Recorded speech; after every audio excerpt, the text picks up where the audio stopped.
Daddy! Gusto ko sumali dito. Sige anak, gusto ng business ko. And also, Daddy, I want to win. Pwede mo ba bayaran yung host para manalo ako? Sige anak, ako bahala dyan. Thanks, Dad! Ikaw ba ang producer ng Game of Governance? Opo, Mayor. Gusto sanang sumali ng anak ko. Gusto siya manalo. Saan ba kita dyan? Opo, Mayor. Ako na po bahala po.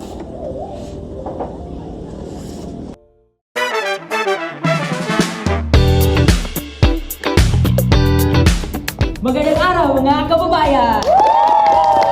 And welcome to the Game of Governance, ang pautakan ng bayan. Dito, simple lang ang rule. Sumagot ng tama para magkapuntos.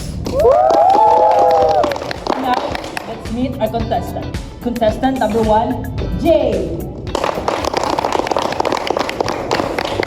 Contestant number 2, Nika. And last but not the least, contestant number 3, ang anak ng mayor, ubod ng kagandahan, Jamie! Hi, Hon. Long time no see. Alright, umupo muna kayo.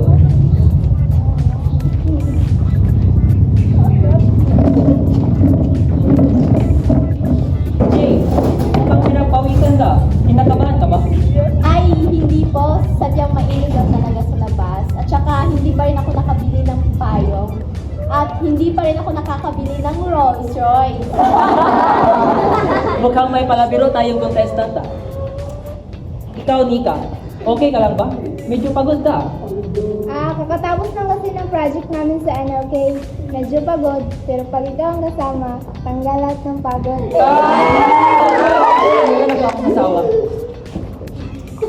Jamie, long time no see. Ang ganda mo na ngayon ah. Ha? Ano ko ba, Baliw? Wala namang gaanong nagbago. Alright, huwag na nating patatagalin. Let's start. Ready na ba kayo? Okay, first question. Kung ikaw ang leader sa inyong bayan, ano ang gagawin mo sa budget ng credit? Gagamitin ko sa tama para sa tao. Gagamitin ko rin sa tama. Pero, depende, tama, para kanino. Easy, hindi mo sa kuko. Joke lang. 10 points para kang Jamie. Ha? Sir? Joke lang yung sagot niya. Ay, ganun talaga, Jamie. Sa larong ito, hindi patas ang laban. Okay, next question. Ano ang mas importante sa inyo? Pera o prinsipyo? Okay lang ba kayo? Aha, okay lang. Sana all baliw. Okay, seryoso na. Ano ang mas importante sa inyo? Pera o prinsipyo? Prinsipyo po, dahil pera, mawawala. Pero prinsipyo, hindi nabibili. Tumpa, pero kung walang prinsipyo, kahit may pera, mahirap pa rin. Kasi guilty ka sa konsensya mo. Pera, syempre. Kasi kung may pera ka, pwede kang bumili ng prinsipyo. Tama si Jamie! So ganito pala. Kapag may lagay, may tagumpay. Okay, so before we proceed, let us ask 3 audiences on who they think will win. You, who do you think will win this game? Para sa akin, si Jamie ang mananalo kasi ang ganda niya. Oh, go, Jamie!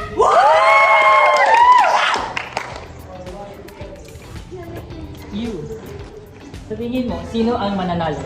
Para sa akin ay si Jane kasi ang pani niya. Go Jane! Go Jane! Okay, last. Sa tingin mo, sino ang mananalo? Para sa akin, si Nika ang mananalo. Classmate kami niyan since elementary. Go, Nika! Alright, sa ating mga contestant, meron silang kakaibang fanbase. Pero sa huli, isa lang ang magwawagi. Sino kaya? So balik naman tayo sa ating laro! Okay, next question. Ano ang tawag sa kandidato na puro pangako pero walang gawa? Ako po, traditional religion. O kaya, manggagacho ng pag-asa. Sir, depende po. Kung ako yung kandidato, sagot ay kay Jamie kasi nakadepende pa rin ito sa kandidato. Final question. Kung nakikita ang may mali sa sistema, ano ang gagawin mo? Itatama ko kahit ako, ipaglalaban ko ang tama dahil sabi nga ni Plato, ang kabutihan ay hindi dapat tahimik. Magbubulag-bulagan para walang gulo.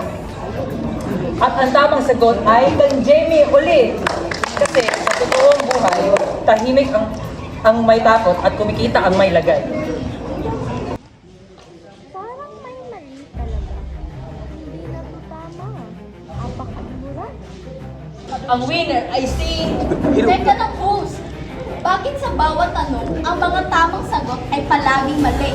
Ang daya niyo ah! Walang daya dito. Entertainment lang to. Eh kung ganun, bakit pati sa entertainment kailangan rin ng anti-corruption drive? Hindi na nakakatuwa ang korupsyon kapag totoo na. Okay, sige. Oo, dinaya ko. Pero kasi, ganito na yun talaga eh.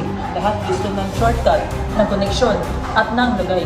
Kaya nga, nagsisimula ang pagbabago dito. Sa mga taong marunong tumawa ay hindi pa rin sila nakakalimot kung ano yung tama.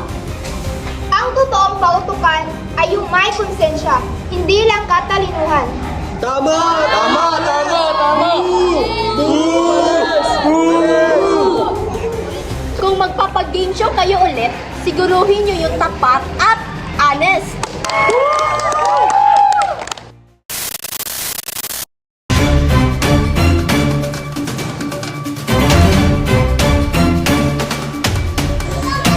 Magandang hapon mga kababayan. Kahapon, nasaksihan ng mga kababayan ng Santo Tomas ang dayaang nangyari sa game show na tinatawag na Game of Governance. Magandang hapon mga kababayan. Kahapon, nasaksihan ng mga kababayan ng Santo Tomas ang dayaang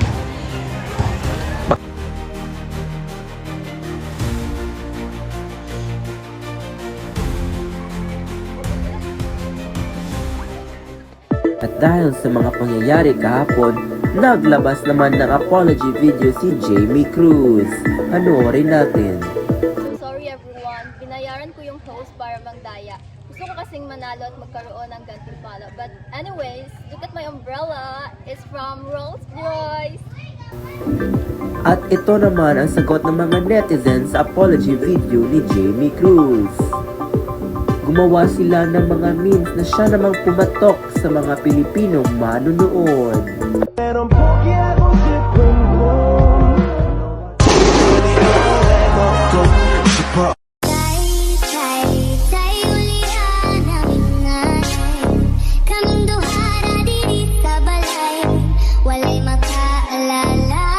Let me know if I can take it slow. Huwag ka na mahiya. Sige, sigaw mo lang. Di na ko Ngayon, masasaksihan natin ang pagka-impeach ng mayor ng Santo Tomas na si Mayor Ferdinand Fronteras.